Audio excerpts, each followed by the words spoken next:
Et si je te disais que le Spider-Man de Garfield devait rejoindre le MCU, mais que tout est parti en couille à cause d'une deadline? Je t'explique. En 2012, Marvel et Sony négocient en secret. Le plan était hyper simple. Intégrer Oscorp dans le New York des Avengers. Et pour ça, les modèles 3D étaient prêts, tout avait été validé. Le souci, c'est que côté Avengers, les effets spéciaux étaient déjà terminés. Du coup, le projet est mort. Mais à quelques jours près, tout aurait pu être différent. Imaginez un peu la timeline. Si vous vous rappelez bien, Spider-Man de base, il était introduit dans Civil War avec le MCU. Parce qu'il y avait la guerre des héros et Iron Man venait le prendre sous son aile pour essayer d'affronter Captain America. La différence ici, c'est que vu qu'il est arrivé bien plus tôt avec différents éléments qui montraient qu'il était présent, il va tout simplement être pris en charge par Captain America parce qu'il était traqué par le Shield. Vous voyez un peu la nuance? Et quand vient la Civil War de cette timeline, il se retrouve tiraillé entre deux visions du héros. Et au pire moment, son costume lâche. Plus d'IA, plus d'assistance, il est seul face au danger. Et c'est là que les mots de Captain America résonnent en lui. Être un héros, c'est pas une question d'armure, c'est un choix. Il rentre chez lui, il abandonne la technologie Stark et il fabrique son propre costume. Et on peut dire que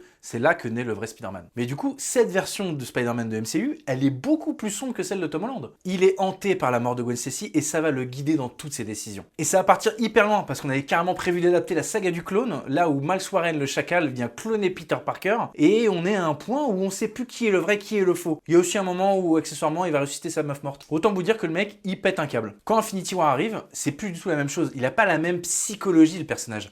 Il est épuisé, il est abîmé. Et du coup, au moment de se désintégrer, carrément, mais il s'excuse auprès de Tony Stark parce que pour lui, c'est un échec de plus sur sa liste. Donc, le moment où ils reviennent tous dans Endgame, il voit ça comme une deuxième chance. Pour lui, c'est un moyen de rectifier le tir et de recommencer. Ah, voilà.